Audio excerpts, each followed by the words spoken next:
بسم الله الرحمن الرحيم الحمد لله رب العالمين الصلاة والسلام على رسوله الأمين وعلى آله وصحابه الطيبين الطاهرين ومن تبعهم بإحسان إلى يوم الدين أما بعد. وقال الله تعالى في القرآن الكريم: أعوذ بالله من الشيطان الرجيم، بسم الله الرحمن الرحيم. يعلم خائنة الأعين وما تخفي الصدور. وقال رسول الله صلى الله عليه وسلم: إنما الأعمال بالنيات. صدق الله وصدق رسول الله صلى الله عليه وسلم. பேரன்பும் பெரும் கருணையும் கொடியும் மிக்க பேருபகாரி அல்லாஹ்விற்கே கோடான கோடி புகழ். நபிகள் நாயகம் முஹம்மது ரசூலுல்லாஹ் ஸல்லல்லாஹு அலைஹி வஸல்லம் அவர்களின் மீதும், அவர்களை பின்பற்றி வாழ்ந்த சகாபாக்கள், தாபிஈன்கள், தபஅ தாபிஈன்கள், உலமாக்கள், ஷுஹதாக்கள், சாலிஹீன்கள், இங்கு அமர்ந்திருக்கிற நம் அனைவரின் மீதும் அல்லாஹ்வின் அன்பும் அருளும் என்றென்றும் நிறைவாக உண்டாவதாக. அல்லாஹ்வின் கிருபையால் அவனுடைய பொருத்தத்தை நாடியவர்களாக அவனுடைய மாளிகையில் இஅ்திகாஃபுடைய நிய்யத்தோடு அமர்ந்திருக்கிற மார்க்க நண்பர்களே, அல்லாஹு ஜல்ல ஷானுஹு தஆலா எந்த நல்ல விஷயங்களை தங்களுடைய வாழ்க்கையில் ஏற்று நடக்கும்படி கட்டளையிட்டுள்ளானோ அந்த விஷயங்களை தங்களுடைய வாழ்க்கையில் ஏற்று நடக்கும்படியும், எந்த விஷயங்களை விட்டு விலகி இருக்கும்படி கட்டளையிட்டுள்ளானோ அந்த விஷயங்களை விட்டு விலகி இருக்கும்படியும் எனக்கும் உங்களுக்கும் தக்வாவை கொண்டு இறை எச்சத்தை கொண்டு நசீஹத்து செய்தவனாக எனதுரையை ஆரம்பம் செய்கிறேன். அல்லாஹு ஜல்ல ஷானுஹு தஆலா சுவர்க்கத்தை படைத்தான். பிறகு ஹஸரத் ஜிப்ராயில் அலைஹிஸ்ஸலாம் அவர்களிடத்திலே சொல்லி சுவர்க்கத்தை சுற்றி பார்த்து விட்டு வருமாறு சொன்னார். ஹஸரத் ஜிப்ராயில் அலைஹிஸ்ஸலாம் அவர்கள் சுவர்க்கத்தை சுற்றி பார்த்து விட்டு வந்து சொல்கிறார்கள், நிச்சயமாக இந்த சுவர்க்கத்தினுடைய இன்பங்கள் குறித்து யார் கேள்விப்பட்டாலும் சரி அதில் நுழையாமல் இருக்க மாட்டார்கள் என்பதாக சொன்னார்கள். அப்போது அல்லாஹு ஜல்ல ஷானுஹு தஆலா சுவர்க்கத்தை சிரமங்களை கொண்டும் போராட்டங்களை கொண்டும் திரையிட்டான். பிறகு ஹஸரத் ஜிப்ராயில் அலைஹிஸ்ஸலாம் அவர்களை பார்த்து அல்லாஹ் சொன்னான், இப்போது சென்று பார்த்து விட்டு வாருங்கள் என்பதாக. அப்போது ஹஸரத் ஜிப்ராயில் அலைஹிஸ்ஸலாம் அவர்கள் சுவர்க்கத்திற்கு போகிறார்கள். சிரமங்களை கொண்டும் போராட்டங்களை கொண்டும் திரையிடப்பட்டிருக்கிறது. பார்த்து விட்டு வந்து சொன்னார்கள், யா அல்லாஹ், இவ்வளவு பெரிய சிரமங்களையும் இவ்வளவு பெரிய போராட்டங்களையும் கடந்து சுவர்க்கத்திற்குள் சென்று விடுவார்களா என்பது எனக்கு சந்தேகமாக இருக்கிறது என்பதாக சொன்னார். பிறகு அல்லாஹு ஜல்ல ஷானுஹு தஆலா நரகத்தை படைத்தான். ஹஸரத் ஜிப்ராயில் அலைஹிஸ்ஸலாம் அவர்களிடத்திலே நரகத்தை பார்த்து விட்டு வருமாறு சொன்னார். ஹஸரத் ஜிப்ராயில் அலைஹிஸ்ஸலாம் அவர்கள் நரகத்தை பார்த்து விட்டு வந்து சொன்னார்கள், யா அல்லாஹ், நரகத்தினுடைய வேதனை குறித்து யார் கேள்விப்பட்டாலும் அதில் அவர் நுழையவே மாட்டார் என்பதாக சொன்னார்கள். பிறகு அல்லாஹு ஜல்ல ஷானுஹு தஆலா இன்பங்களை கொண்டும் மனோ ஆசைகளை கொண்டும் நரகத்தை திரையிட்டான். இப்போது பார்த்து விட்டு வாருங்கள் என்பதாக சொன்னார். ஹஸரத் ஜிப்ராயில் அலைஹிஸ்ஸலாம் அவர்கள் சென்று பார்த்து விட்டு வந்து சொன்னார்கள், இவ்வளவு இன்பங்களையும் மனோ ஆசைகளையும் தவிர்த்து விட்டு ஒருவர் நரகத்திற்கு செல்லாமல் தவிர்த்திருப்பார் என்று என்னால் உறுதியாக சொல்ல முடியவில்லை. எனவே அதுவும் சந்தேகமாக இருக்கிறது என்பதாக ஹஸரத் ஜிப்ராயில் அலைஹிஸ்ஸலாம் அவர்கள் சொன்னார்கள். இந்த ஹதீஸ் திர்மிதி, அபூ தாவூத் போன்ற கிரந்தங்களிலே வருகிறது. அல்லாஹு ஜல்ல ஷானுஹு தஆலா சுவர்க்கத்தை சிரமங்களை கொண்டும் போராட்டங்களை கொண்டும் நிரப்பி இருக்கிறான். நரகத்தை இன்பங்களை கொண்டும் மனோ ஆசைகளை கொண்டும் நிரப்பி இருக்கிறான். சுவர்க்கம் செல்ல வேண்டும் என்று சொன்னால் அவர் மிகப்பெரிய போராட்டத்தை முன்னெடுக்க வேண்டிய நிலையில் இருக்கிறார். அப்போதுதான் அந்த சுவர்க்கம் கிடைக்கும். நரகத்தை பொறுத்தவரை மிகப்பெரிய இன்பங்களை எல்லாம், விருப்பங்களை எல்லாம், மனோ ஆசைகளை எல்லாம் துறந்தால்தான் நரகத்திலிருந்து தன்னை தற்காத்துக் கொள்ள வேண்டிய ஒரு நிலையில் இருக்கிறார். அல்லாஹு ஜல்ல ஷானுஹு தஆலா அப்படித்தான் நரகத்தை வடிவமைத்திருக்கிறான். அந்த வகையில நபி ஸல்லல்லாஹு அலைஹி வஸல்லம் அவர்கள் சொல்லுகிறார்கள், ഖൈറു தீனிக்கும் அல் வரா, உங்களின் மார்க்கத்தில் சிறந்த அம்சம் பேணுதல் என்பதாக சொன்னார்கள். இந்த பேணுதல் தான் அல்லாஹ்வினுடைய வெகுமதியை, அவனுடைய சுவர்க்கத்தை நமக்கு பெற்று தருவதற்கு மிக முக்கியமான பங்கு வகிக்கிறது. ஹஜ்ரத் ஈசா அலைஹிஸ்ஸலாம் அவர்கள் சொல்கிறார்கள், ஒருவர் தொழுகிறார் எந்த அளவிற்கு என்று சொன்னால் அவருடைய முதுகு கூணு விழுந்து போய்விட்டது. ருக்கு செய்தும் சுஜூது செய்தும் அவருடைய முதுகு கூணு விழுந்து போய்விட்டது. அந்த அளவிற்கு அவர் தொழுகிறார் என்றாலும் ஒருவர் நோன்பு வைக்கிறார் எந்த அளவிற்கு என்று சொன்னால், நோன்பு வைத்து வைத்து அவர் மெலிந்து குச்சி போன்று ஆகிவிட்டார். அந்த அளவிற்கு அவர் நோன்பு வைத்தாலும், ஒருவர் அழுகிறார், அவருக்கு முன்னால் ஒரு ஆறு ஓடும் அளவிற்கு அழுகிறார். அந்த அளவிற்கு அவர் தாரை தாரையாக கண்ணீர் வடித்தாலும் அவரிடத்தில் இருக்கக்கூடிய பேணுதல் தான் அல்லாஹ்வினுடைய வெகுமதியை அவருக்கு பெற்று தருகிறது என்பதாக சொல்லுகிறார்கள். கூணு விடுகும் அளவிற்கு தொழுதாலும் சரி, குச்சியாக மெலிந்து போகும் அளவிற்கு நோன்பு நோற்றாலும் சரி, ஒரு ஆறே ஊற்றெடுக்கும் அளவிற்கு கண்ணீர் வடித்தாலும் சரி, அல்லாஹ்வினுடைய வெகுமதியை பெற்று தரக்கூடியது என்னவென்று சொன்னால் பேணுதல் என்பதாக ஹஜ்ரத் ஈசா அலைஹிஸ்ஸலாம் அவர்கள் சொல்கிறார்கள். ஆக பேணுதல் என்பது மிகவும் அவசியமானது. ஒரு பெரியாரிடத்துல ஒருத்தர் ஒரு அறிவுரை கேட்கிறார். பொதுவாக பெரியார்கள் எல்லாம் நீண்ட பயான்கள் செய்து அறிவுரை செய்ய மாட்டாங்க. சின்ன சின்ன உதாரணங்கள், சின்ன சின்ன வார்த்தைகளை கொண்டு அழகிய முறையில் அறிவுரை சொல்வார்கள். ஒரு பெரியார்கிட்ட எனக்கு உபதேசம் செய்யுங்கள் என்பதாக சொன்னார். அப்ப அந்த பெரியார் சொன்னாங்க, முன்னாடி இருக்கக்கூடிய ஒரு கல்லை எடுத்து சொன்னாங்க, பூமியில் இருக்கக்கூடிய மக்கள் எல்லாம் தொடுவதை விட இந்த சிறிய அளவிலான கல் அளவிற்கு பேணுதல் உன்னுடைய உள்ளத்தில் இருப்பது சிறந்தது என்பதாக சொன்னார்கள். ஆக பேணுதல் மிக அவசியமானது. வணக்க வழிபாடுகளை விட கூடுதல் மதிப்புள்ளது பேணுதல். அதனாலதான் சொல்லுவாங்க, ஹராமான ஒரு தானிய வித்த அளவிற்கு ஒன்றிலிருந்து தன்னை தவிர்த்துக் கொள்வது என்பது 80 ஹஜ்ஜை விட சிறந்தது என்பதாக சொல்வார். ஹஜ்ரத் உமர் ரலியல்லாஹு தஆலா அன்ஹு அவங்க சொல்றாங்க, நாங்க எந்த அளவுக்கு பேணுதலாக இருப்போம் அப்படின்னு சொன்னா, இது பாவமாயிருமோ, இது தப்பாயிருமோ அப்படின்னு சொல்லி நினைச்சு அனுமதிக்கப்பட்ட 10 விஷயங்களில் 9 விஷயத்தை விட்டு விடுவோம் என்பதாக சொல்றாங்க. ஹஜ்ரத் உமர் ரலியல்லாஹு தஆலா அன்ஹு அவங்க சொல்றாங்க, அனுமதிக்கப்பட்ட 10ல் 9 விட்டு விடுவோம், இது தவறாகி விடுமோ, இது பாவமாகி விடுமோ என்கின்ற அச்சத்தால் பேணுதலால் என்பதாக ஹஜ்ரத் உமர் ரலியல்லாஹு தஆலா அன்ஹு அவங்க சொல்றாங்க. ஹஜ்ரத் அபூ ஹுரைரா ரலியல்லாஹு தஆலா அன்ஹு அவங்க சொல்றாங்க, ஒரு ஹராமிலிருந்து என்னை தற்காத்துக் கொள்வதற்காக வேண்டி 70 ஹலாலை விட வேண்டும் என்று இருந்தாலும் சரி, நான் விட்டு அந்த ஒரு ஹராமிலிருந்து என்னை தற்காத்துக் கொள்வேன் என்பதாக ஹஜ்ரத் அபூ ஹுரைரா ரலியல்லாஹு தஆலா அன்ஹு அவங்க சொல்றாங்க. இந்த ஹராமல விடாம இருக்கணும்னு சொன்னா, உனக்கு அனுமதிக்கப்பட்டவைகளை எல்லாம் விட வேண்டிய ஒரு நிலை இருந்தாலும் சரி, 70 அனுமதிக்கப்பட்ட ஹலாலானவைகளை தவிர்த்திருந்து ஒரே ஒரு ஹராமிலிருந்து என்னை தற்காத்துக் கொள்வேன் என்பதாக ஹஜ்ரத் அபூ ஹுரைரா ரலியல்லாஹு தஆலா அன்ஹு சொல்றாங்க. இதுதான் பேணுதல். இந்த பேணுதலுக்கும் இந்த ரமலானுக்கும் எந்த வகையில் சம்பந்தப்படுகிறது என்று சொன்னால், நமக்கு தெரியும், ரமலானை பொறுத்தவரை அது இறையச்சத்தை தரக்கூடிய மாதம். அல்லாஹு ஜல்ல ஷானுஹு தஆலா இந்த நோன்பை அப்படித்தான் அறிமுகம் செய்கிறான். இந்த நோன்பு உங்களுக்கு தரக்கூடியது இறையச்சம் என்பதாக. இறையச்சம் நமக்கு தரக்கூடியது என்ன தெரியுமா? பாவத்திலிருந்து பாதுகாப்பு. இறையச்சத்தினுடைய பிரதான அம்சம் அல்லாஹ்வை அஞ்சி ஒருவர் பாவம் செய்யாமல் இருப்பது இல்லையா? பாவம் செய்யாமல் இருப்பதை 3 வகையாக அறிஞர்கள் சொல்வார்கள். அதில் முதலாவது வகை, பெரிய பாவத்தை செய்ய மாட்டாரு, ஆனா சின்ன சின்ன பாவத்தை எல்லாம் செஞ்சுக்கிட்டு இருப்பாரு. இது ஒரு வகை. இரண்டாவது வகை ஒண்ணு இருக்கு, என்ன அப்படின்னா, பெரிய பாவத்தையும் செய்ய மாட்டாரு, சின்ன பாவத்தையும் செய்ய மாட்டார். இது 2வது வகை. 3வது ஒரு வகை இருக்கு, என்ன அப்படின்னா, பெரிய பாவத்தையும் செய்ய மாட்டாரு, சின்ன பாவத்தையும் செய்ய மாட்டாரு, அனுமதிக்கப்பட்டவைகளையும் கூட செய்ய மாட்டார், பயந்தவராக. இதுவும் தவறாகி விடுமோ, பாவமாகி விடுமோ என்கின்ற அச்சத்தால் அவருக்கு அனுமதிக்கப்பட்டதை கூட அவர் தவிர்த்திருப்பார். இது 3வது வகை. இதுதான் இறையச்சத்தினுடைய பரிபூரணமான நிலை. இதைத்தான் ஹஜ்ரத் உமர் ரலியல்லாஹு தஆலா அன்ஹு அவர்களும் ஹஜ்ரத் அபூ ஹுரைரா ரலியல்லாஹு தஆலா அன்ஹு அவர்களும் சொல்கிறார்கள். இந்த இறையச்சத்தை பரிபூரணப்படுத்துவது என்பது பேணுதல். அந்த அடிப்படையில் தான் பேணுதல் என்பது மிக பிரதானமாக, அதுவும் குறிப்பாக ரமலானுடைய மாதத்திலே நாம் தலைப்பெடுத்து பேசுகிறோம். பிஷ்ருல் ஹாஃபி அப்படின்னு சொல்லி ஒரு பெரிய சூஃபி அறிஞர் இருந்தாங்க. மிகச்சிறந்த தக்வாவிற்கு சொந்தக்காரர். அவர்களுடைய சகோதரி ஹஜ்ரத் அஹ்மத் இப்னு ஹம்பல் ரஹிமஹுல்லாஹ் அவர்களிடத்துல ஒரு மசாயில் கேட்டு வர்றாங்க. மசாயில் என்ன அப்படின்னு சொன்னா, இமாம் அவர்களே, நாங்கள் நூல் திரிப்போம். ஒரு முறை எங்கள் வீட்டினுடைய விளக்கில் எண்ணெய் தீர்ந்து விட்டது, வெளிச்சம் இல்லை, அதனால நூல் திரிக்க முடியல. பக்கத்து வீட்டு விளக்கிலிருந்து வெளிச்சம் வருகிறது, அந்த வெளிச்சமே நூல் திரிப்பதற்கு போதுமானது.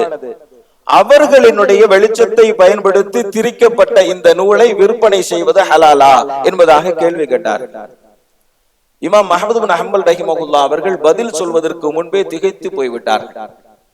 ஆனந்தத்தால் கண்ணீர் வடித்து சொன்னார்கள், இன்னும் உங்களை போன்றவர்கள் இருக்கிறீர்களா என்பதாக கேட்டார்.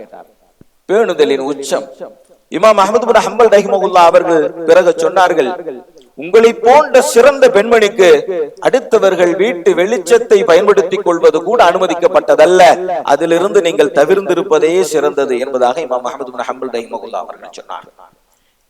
இது 1-2 பெண்மணிகள்கிட்ட இருந்த இறையச்சத்தினுடைய பரிபூர்ணத்துவம் இல்ல.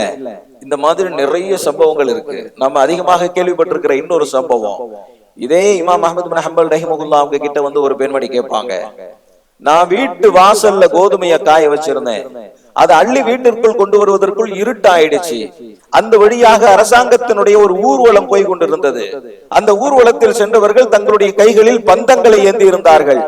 அந்த பந்தத்தின் வழியாக வருகிற வெளிச்சம் என் வாசலிலும் பட்டது. அந்த வெளிச்சத்தை பயன்படுத்தி வெளியே காய வைத்திருந்த கோதுமையை சுருட்டி வீட்டிற்குள் கொண்டு வந்து விட்டேன். இப்போது அந்த கோதுமையை மாவரைத்து ரொட்டி சுட்டு சாப்பிடுவது ஹலாலா என்பதாக இமாம் அஹ்மது பின் ஹம்பல் ரஹிமஹுல்லாஹ் அவர்களிடத்திலே ஒரு பெண்மணி கேள்வி கேட்டார்கள்.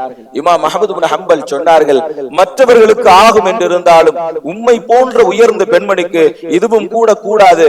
எனவே அந்த கோதுமையை சதக்கா செய்து விடுங்கள் என்பதாக இமாம் அஹ்மது பின் ஹம்பல் ரஹிமஹுல்லாஹ் அவர்கள் பதில் சொன்னார். இதுவெல்லாம் இறையச்சத்தினுடைய பரிபூரணத்துவம், பேணுதலினுடைய அழகு. அதுதான் மார்க்கத்தினுடைய அலங்காரம், அதுதான் மார்க்கத்தினுடைய கிரீடம்.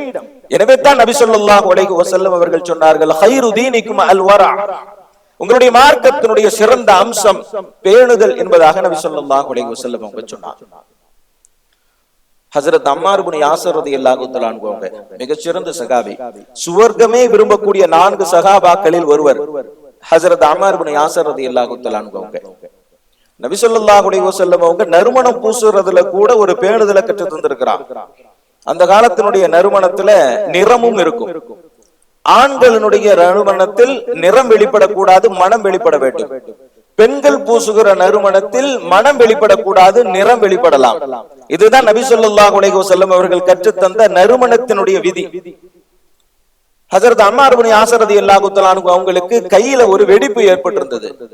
அதனால அதுல குங்குமத்தை பூசி விட்டுருந்தாங்க. அதே நிலையில ஹஜ்ரத் அம்மார் இப்னு யாஸிர் ரலியல்லாஹு தஆலா அன்ஹு அவங்க நபி ஸல்லல்லாஹு அலைஹி வஸல்லம் அவங்களுடைய மஜ்லிஸ்க்கு வந்தாங்க.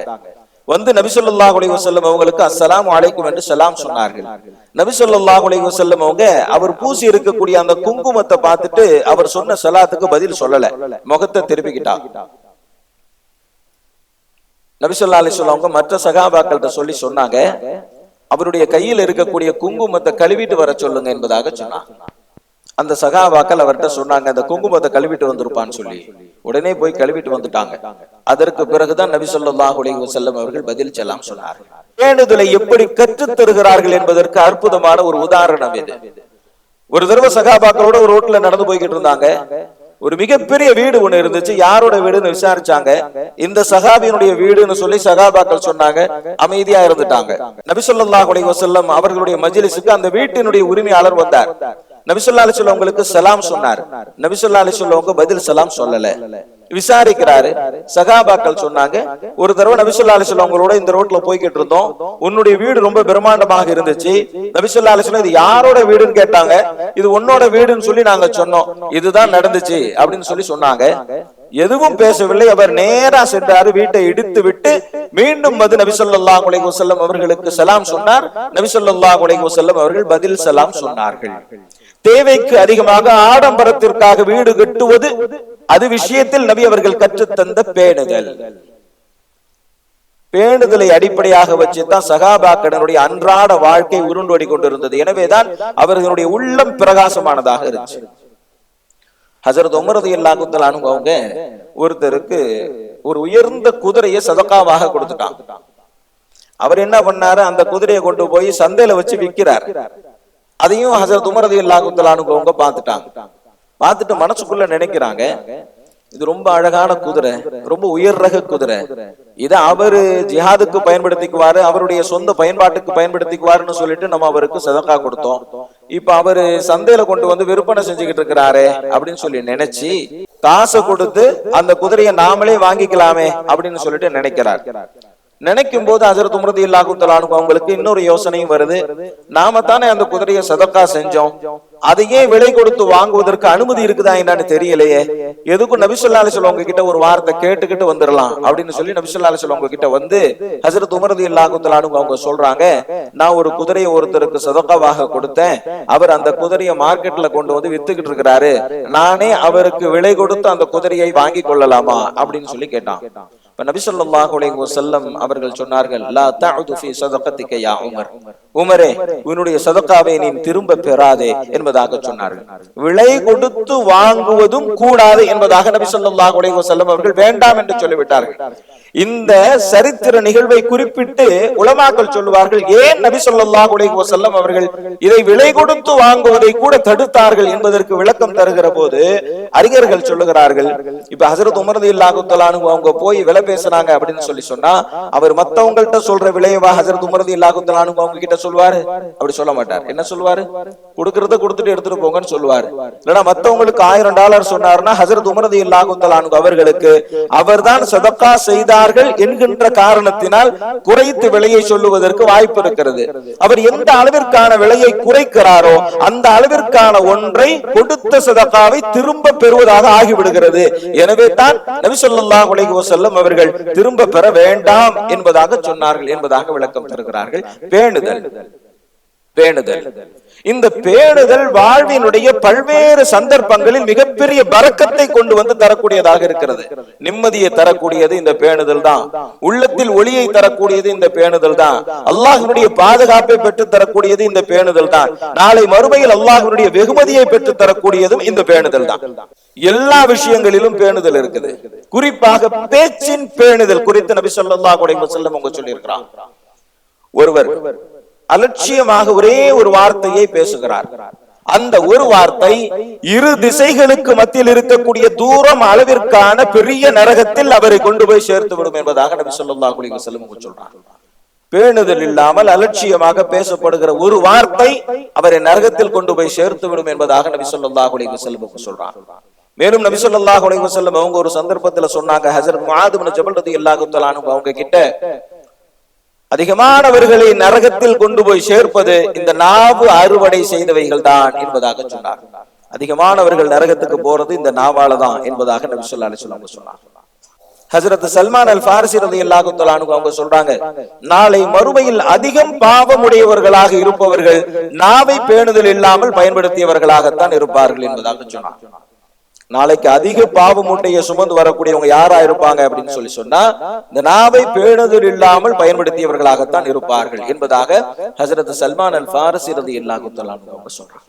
ஹஜ்ரத் உமர் ரலியல்லாஹு தஆலா அன்ஹு அவங்களுடைய மகனார் மிஸ்ர்ல மது குடிச்சிட்டார். அவருக்கு தண்டனை கொடுத்து மதீனாவுக்கு அனுப்பிட்டாங்க. மதீனாவுக்கு வந்ததற்கு பிறகு ஹஜ்ரத் உமர் ரலியல்லாஹு தஆலா அன்ஹு அவங்க மீண்டும் தண்டனையை கொடுத்தார்கள், 80 கசையடி. அப்ப மத்தவங்க எல்லாம் கேட்டாங்க, அவர் தான் ஏற்கனவே கசையடி கொடுக்கப்பட்டு விட்டாரே, மீண்டும் அவருக்கு தண்டனை கொடுக்க வேண்டுமா அப்படின்னு சொல்லி கேட்டாங்க. இப்ப ஹஜ்ரத் உமர் ரலியல்லாஹு தஆலா அன்ஹு அவங்க சொன்னாங்க, மிஸ்ர்ல ஹலீஃபாவுடைய மகனாச்சே அப்படின்னு சொல்லி லேசு மாசம் அடிச்சுட்டு விட்டுருப்பாங்க. அடியினுடைய வேகம் கொஞ்சம் குறைந்து இருக்கலாம், லேசாதான் அடிச்சாங்கன்னு சொல்லி எந்த ஒரு புகாரும் வரவில்லை, அப்படி ஒரு செய்தி பரவவில்லை. ஆனால் இவர்களாகவே நினைக்கிறார்கள், ஒரு ஹலீஃபாவினுடைய மகன் என்பதற்காக வேண்டி அடியினுடைய வேகம் குறைந்திருக்கலாம், எனவே அந்த தண்டனை குறைவு நாளை மறுமையில் கொண்டு வந்து நிறுத்திவிடக் கூடாது என்பதற்காக வேண்டி மீண்டும் 80 முறை கசையடி தந்து தண்டனை தந்தார்கள் என்று சொன்னால் பேணுதல். அத்ரஉல் அஸ்லமி என்கின்ற ஒரு சஹாபி வேதனையோடு ஒரு பதிவை செய்கிறார். ஹஜ்ரத் அத்ரஉல் அஸ்லமி ரலியல்லாஹு தஆலா அன்ஹு அவங்க சொல்றாங்க, ஒரு நாள் நபி ஸல்லல்லாஹு அலைஹி வஸல்லம் அவங்களுக்கு ஹிதுமத் செய்யறதுக்காக வேண்டி இரவு நேரத்துல நான் போனேன். நபி ஸல்லல்லாஹு அலைஹி வஸல்லம் அவங்க வீட்டுல இருந்து வெளியே வந்தாங்க. 2 பேரும் நடந்து போய்கிட்டு இருந்தோம். அப்போ ஒரு வீட்டுல ஒருத்தர் ரொம்ப சத்தமா குர்ஆன் ஓதிக்கிட்டு இருந்தார். அப்ப நான் நபி ஸல்லல்லாஹு அலைஹி வஸல்லம் அவங்களை பார்த்து சொன்னேன், இவர் ஒரு விளம்பர விரும்பி அதான் சத்தமா ஓதிக்கிட்டு இருக்கிறாரு, மக்கள் எல்லாம் பாராட்டணுங்கிறதுக்காக வேண்டி சத்தமா ஓதிக்கிட்டு இருக்கிறாரு அப்படின்னு சொல்லி நபி ஸல்லல்லாஹு அலைஹி வஸல்லம் அவங்க கிட்ட நான் சொன்னேன். நபி ஸல்லல்லாஹு அலைஹி வஸல்லம் அவங்க பதில் எதுவும் பேசவில்லை, தொடர்ந்து நடந்தோம், முடிந்து விட்டது. கொஞ்ச நாளைக்கு அப்புறம் அந்த சஹாபி மௌத்தாயிட்டார். மௌத்தான உடனே அவரை குளிப்பாட்டுவதற்காக வேண்டி அவரை மற்ற தோழர்கள் எல்லாம் கொண்டு போகிற போது நபி ஸல்லல்லாஹு அலைஹி வஸல்லம் அவங்க சொன்னாங்க, அவரிடத்தில் மென்மையாகவும் மிருதுவாகவும் அழகிய முறையில் நடந்து கொள்ளுங்கள், அல்லாஹு ஜல்ல ஷானுஹு தஆலா உங்களிடத்தில் அழகிய முறையில் நடந்து கொள்வான் என்று சொல்லிவிட்டு ஃபஇன்னஹு யுஹிப்புல்லாஹ வ ரசூலஹு, நிச்சயமாக அவர் அல்லாஹ்வை நேசித்தார், ரசூலை நேசித்தார் என்பதாக சொன்னார். நபி ஸல்லல்லாஹு அலைஹி வஸல்லம் அவங்க சொல்லும்போது நானும் அங்கதான் நிக்கிறேன். அவரை பத்தி நம்ம ஏற்கனவே நபி ஸல்லல்லாஹு அலைஹி வஸல்லம் அவங்க கிட்ட என்ன சொன்னோம்? அவர் ஒரு விளம்பர விரும்பி மக்கள் பாராட்டணுங்கிறதுக்காக வேண்டி சத்தமா ஓதுறாருன்னு சொல்லி நம்ம சொல்லிட்டோம். ஆனா நபி ஸல்லல்லாஹு அலைஹி வஸல்லம் அவங்கள பத்தி இப்படி சொல்றாங்களே அப்படின்னு சொல்லிட்டு ஒரு குற்ற உணர்ச்சி. இதை எப்படி சரி செய்யறது அப்படிங்கிறது தெரியாம நபி ஸல்லல்லாஹு அலைஹி வஸல்லம் அவங்கள சுத்தி சுத்தி வராங்க. நபி ஸல்லல்லாஹு அலைஹி வஸல்லம் அவங்க ஒரு ஓரத்துல ரொம்ப கவலையோட உட்கார்ந்து இருந்தாங்க. அப்ப ஹஜ்ரத் அத்ராவுல் அஸ்லமி ரலியல்லாஹு தஆலா அன்ஹு அவங்க நபி ஸல்லல்லாஹு அலைஹி வஸல்லம் அவங்க பக்கத்துல வந்து சொன்னாங்க, யா ரசூலல்லாஹ், ரொம்ப கவலையா உட்கார்ந்து இருக்கிறீங்களே, அவர் இறந்து போனதுனாலா அப்படின்னு சொல்லி கேட்டாங்க. நபி ஸல்லல்லாஹு அலைஹி வஸல்லம் சொன்னாங்க, ஆம், ஃபஇன்னஹு யுஹிப்புல்லாஹ வ ரசூலஹு, அவருடைய பிரிவினால் தான் நான் கவலையோடு அமர்ந்து இருக்கிறேன், ஏனென்றால் நிச்சயமாக அவர் அல்லாஹ்வையும் ரசூலையும் நேசிக்கிறார் என்பதாக நபி ஸல்லல்லாஹு அலைஹி வஸல்லம் சொன்னாங்க. எதுவும் சொல்ல முடியாத நெருக்கடியான நிலையில் நான் வேதனைப்பட்டவனாக குற்ற உணர்ச்சியோடு நான் வாழ்ந்து கொண்டிருக்கிறேன் என்பதாக அந்த சகாபி சொல்றான். இந்த மாதிரி நிறைய சந்தர்ப்பங்கள் நமக்கு அமையும். அல்லாஹு ஜல்ல ஷானுஹு தஆலா மற்றவர்களை பரிகாசம் செய்யாதீர்கள் என்று சொல்லுகிற இடத்தில் ஒரு செய்தியையும் சேர்த்து சொல்வான். யா அய்யுஹல்லதீன ஆமனூ லா யஸ்ஹர் கௌமும் மின் கௌமின் அஸா அன் யகூன கைரம் மின்ஹும் வலா நிசாஉம் மின் நிசாஇன் அஸா அன் யகுன்ன கைரம் மின்ஹுன்ன என்பதாக சொல்லுவான். யாரும் பிறரை பரிகாசம் செய்து விடாதீர்கள், ஏனென்று சொன்னால் உங்களை விட அவர்கள் அல்லாஹ்விடத்தில் சிறந்தவர்களாக இருக்கக்கூடும். எந்த பெண்களும் மற்ற பெண்களை பரிகாசம் செய்து விட வேண்டாம், ஏனென்றால் பரிகாசம் செய்யக்கூடியவர்களை விட பரிகாசம் செய்யப்படுபவர்கள் அல்லாஹ்விடத்திலே சிறந்தவர்களாக இருக்கக்கூடும். இதுதான் நடக்குது நிறைய. நாம ஒருத்தவங்களை சாதாரணமாக பேசிடுறோம், அவருடைய குறையை வெளிப்படுத்திடுறோம், அவரை பற்றி தவறுதலாக விமர்சிச்சிடுறோம். ஆனா அல்லாஹ்விடத்தில் நம்மளை விட அவர் சிறந்தவராக இருந்து விட்டால் யோசித்து பார்க்க வேண்டும். அது நாளை மறுமையில் மிகப்பெரிய நஷ்டத்தை நமக்கு தந்துரும் இல்லையா? ஹிஜ்ரி 5ஆம் ஆண்டு நடந்த ஒரு மிகப்பெரிய இஸ்லாத்தினுடைய ஒரு கருப்பு நிகழ்ச்சி ஹஜ்ரத் ஆயிஷா ரலியல்லாஹு தஆலா அன்ஹா அவர்கள் இட்டு கட்டப்பட்டது எல்லாருக்கும் தெரிஞ்ச ஒரு செய்தி தான். நபி ஸல்லல்லாஹு அலைஹி வஸல்லம் அவர்கள் தன்னுடைய வாழ்வில் உடைந்து போன நொடிகள் அந்த நேரத்தினுடைய சந்தர்ப்பங்கள். அப்ப ஹஜ்ரத் ஆயிஷா ரலியல்லாஹு தஆலா அன்ஹா அவங்கள பத்தி ஊர் ஒரு மாதிரியா பேசிக்கிட்டு இருக்கு. நபி ஸல்லல்லாஹு அலைஹி வஸல்லம் அவங்க தன்னுடைய மனைவிமார்களை கூப்பிட்டு ஹஜ்ரத் ஆயிஷா ரலியல்லாஹு தஆலா அன்ஹா அவங்க குறித்து பேசுறாங்க. ஹஜ்ரத் ஸைனப் பின்த் ஜஹஷ் ரலியல்லாஹு தஆலா அன்ஹா அவங்க கிட்ட நபி ஸல்லல்லாஹு அலைஹி வஸல்லம் அவங்க பேசுறாங்க. ஹஜ்ரத் ஸைனப் பின்த் ஜஹஷ் ரலியல்லாஹு தஆலா அன்ஹா நபி ஸல்லல்லாஹு அலைஹி வஸல்லம் அவர்களினுடைய பிரியத்திற்குரிய மனைவி, நபி ஸல்லல்லாஹு அலைஹி வஸல்லம் அவங்களுடைய மாமி மகள். வரலாறை ஊன்றி படிப்பவர்களுக்கு புரியும், ஹஜ்ரத் ஆயிஷா ரலியல்லாஹு தஆலா அன்ஹா அவர்களுக்கு மிக நெருக்கமான இடத்தை பெற்றவர்கள் ஹஜ்ரத் ஸைனப் பின்த் ஜஹஷ் ரலியல்லாஹு தஆலா அன்ஹா அவர்கள் அறிவிலும் அறிவிலும். அதனால நபி ஸல்லல்லாஹு அலைஹி வஸல்லம் அவங்களுடைய மனைவிமார்கள்ட்ட ரெண்டு கோஷ்டி இருந்துச்சு. ஒன்று ஹஜ்ரத் ஆயிஷா ரலியல்லாஹு தஆலா அன்ஹா அவர்களினுடைய ஆலோசனையின் அடிப்படையில் இயங்கக்கூடிய கோஷ்டி, இன்னொரு கோஷ்டி எதிர் கோஷ்டி ஹஜ்ரத் ஸைனப் பின்த் ஜஹஷ் ரலியல்லாஹு தஆலா அன்ஹா அவர்களின் ஆலோசனைப்படியும் அவர்களின் தலைமையின் கீழும் இயங்கக்கூடிய கோஷ்டி. ரெண்டு பேருக்கும் எப்பயும் ஒத்து வராது. இவங்க ஒண்ணு சொன்னா அவங்க ஒண்ணு சொல்லுவாங்க, அவங்க ஒண்ணு சொன்னா இவங்க ஒண்ணு சொல்லுவாங்க. இந்த மாதிரியான சந்தர்ப்பத்துல ஹஜ்ரத் ஆயிஷா ரலியல்லாஹு தஆலா அன்ஹா அவர்கள் இட்டு கட்டப்பட்ட நேரத்தில், ஊரெல்லாம் ஒருவாறாக பேசுகிற நேரத்தில் ஹஜ்ரத் ஸைனப் பின்த் ஜஹஷ் ரலியல்லாஹு தஆலா அன்ஹா அவர்கள்ட்ட நபி ஸல்லல்லாஹு அலைஹி வஸல்லம் அவங்க கேக்குறாங்க, ஹஜ்ரத் ஆயிஷா ரலியல்லாஹு தஆலா அன்ஹா அவங்கள பத்தி நீ என்ன நினைக்கிற என்பதாக. அப்ப ஹஜ்ரத் ஸைனப் பின்த் ஜஹஷ் ரலியல்லாஹு தஆலா அன்ஹா அவர்கள் என்ன சொன்னார்கள் தெரியுமா? வரலாற்றில் அற்புதமாக பொறிக்கப்பட்டிருக்கக்கூடிய மின்னிடும் வார்த்தை இது. அவர்கள் சொன்னார்கள், ஹஜ்ரத் ஆயிஷா ரலியல்லாஹு தஆலா அன்ஹா அவர்களை பற்றி நல்லதை தவிர எதுவும் எனக்கு தெரியாது என்பதாக சொன்னார்கள். அவங்கள பத்தி நல்ல விஷயத்தை தான் நான் கேள்விப்பட்டிருக்கிறேன், அவர்களை பற்றி ஒரு கெட்ட விஷயத்தை கூட சொல்ல முடியாது. அவர்கள் எவ்வளவு சிறந்தவர்கள். ஹஜ்ரத் ஆயிஷா ரலியல்லாஹு தஆலா அன்ஹா அவர்கள் குறித்து நல்லதை தவிர வேறு எதுவும் எனக்கு தெரியாது என்பதாக ஹஜ்ரத் ஸைனப் பின்த் ஜஹஷ் ரலியல்லாஹு தஆலா அன்ஹா அவங்க சொன்னார். இதை கேள்விப்பட்டதற்கு பிறகு ஹஜ்ரத் ஆயிஷா ரலியல்லாஹு தஆலா அன்ஹா அவர்கள் சொன்னார்கள், ஹஜ்ரத் ஸைனப் பின்த் ஜஹஷ் ரலியல்லாஹு தஆலா அன்ஹா அவர்களை அல்லாஹ் ஜல்ல ஷானுஹு தஆலா அவர்களுடைய பேணுதலை கொண்டு பாதுகாத்தான் என்பதாக சொன்னார். அவங்க இவ்வளவு பேணுதலா இருந்ததனால அல்லாஹ் ஜல்ல ஷானுஹு தஆலா அவர்களை பாதுகாத்து விட்டான் என்பதாக ஹஜ்ரத் ஆயிஷா ரலியல்லாஹு தஆலா அன்ஹா அவர்கள் சொன்னார்கள். பேச்சில் கவனம், பேச்சில் பேணுதல். அதே மாதிரி பார்வையிலையும் பேணுதல் இருக்கு. பார்வையில அல்லாஹு ஜல்ல ஷானுஹு தஆலா திருக்குர்ஆனில் சொல்லுகிறான், யஅலமு காயினத்தல் அயுன் வமா துஃபி ஸுதூர். அல்லாஹ் உங்களுடைய கண்களின் மோசடியையும் அறியக்கூடியவனாக இருக்கிறான், உங்களுடைய உள்ளத்தில் நீங்கள் மறைத்து வைத்திருக்கக்கூடியதையும் அறியக்கூடியவனாக இருக்கிறான் என்பதாக குர்ஆனில் சொல்லுகிறான். கண்களின் மோசடியை அல்லாஹ் அறிகிறான் என்று சொல்லுகிறானே, கண்களின் மோசடி என்று சொன்னால் என்ன என்பதாக இமாம் அஹ்மத் இப்னு ஹம்பல் ரஹிமஹுல்லாஹ் அவங்க கிட்ட வந்து விளக்கம் கேட்கிறாங்க. அப்ப இமாம் அஹ்மத் இப்னு ஹம்பல் ரஹிமஹுல்லாஹ் அவங்க சொன்னாங்க, ஒருத்தர் இருக்கிறாரு, அவரை ஒரு பெண் கடந்து போறாங்க, 4 பேர் அவரை பாக்குறாங்க அப்படிங்கிற ஒரு நிலை இருந்துச்சுன்னு சொன்னா அவர் அந்த பெண்ணை பார்க்க மாட்டார். ஏன்னு சொன்னா பார்த்தா 4 பேர் நம்மள தப்பா நடப்பாங்க அப்படின்னு சொல்லி தன்னை கட்டுப்படுத்திக்குவார்.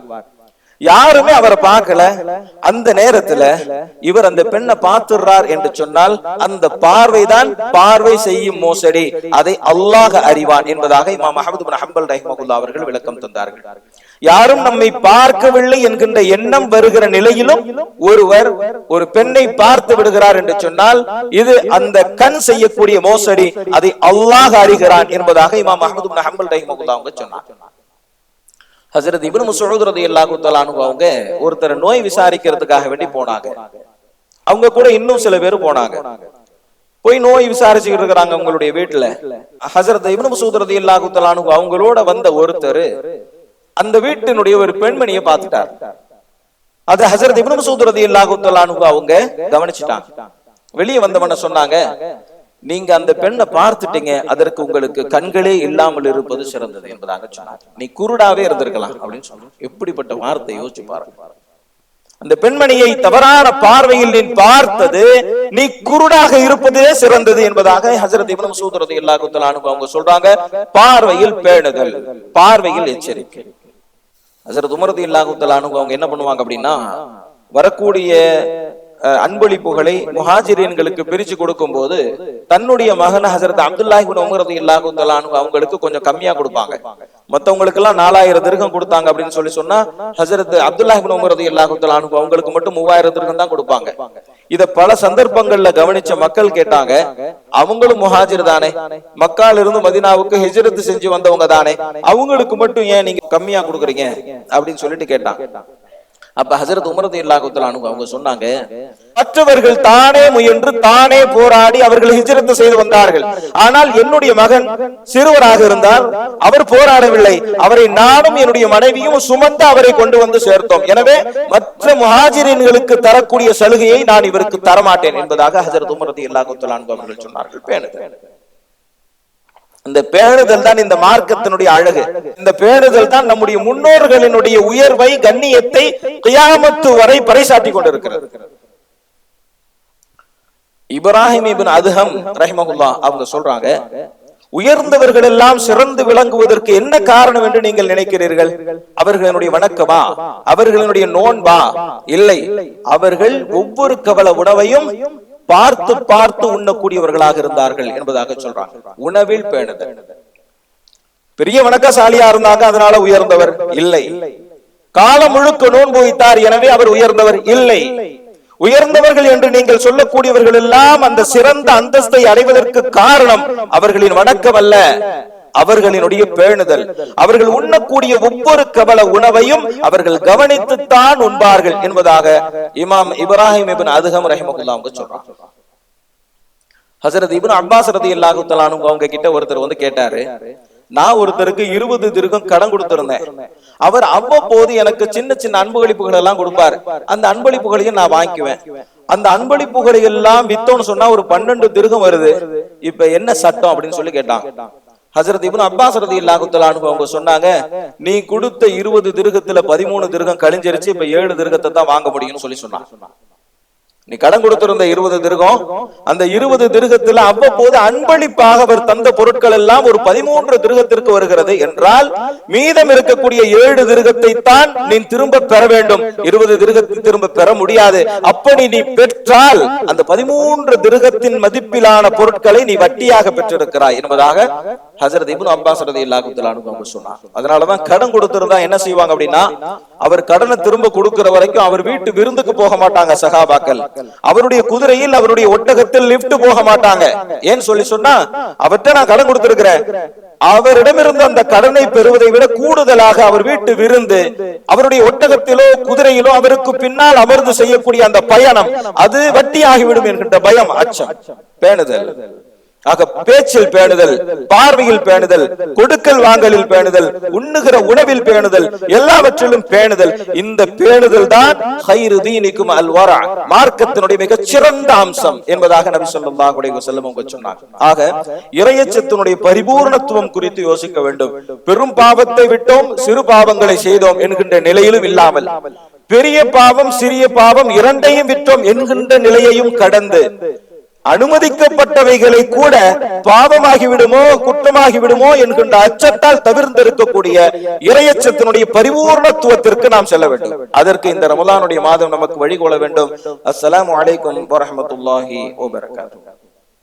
பள்ளிவாசலின் பராமரிப்பிற்காக வேண்டி தாராளமாக உதவி செய்யுங்கள். அல்லாஹு ஜல்ல ஷானஹு தஆலா நாம் செய்யக்கூடிய உதவிகளுக்கு நிரப்பமான நற்கூலியை வழங்குவானாக.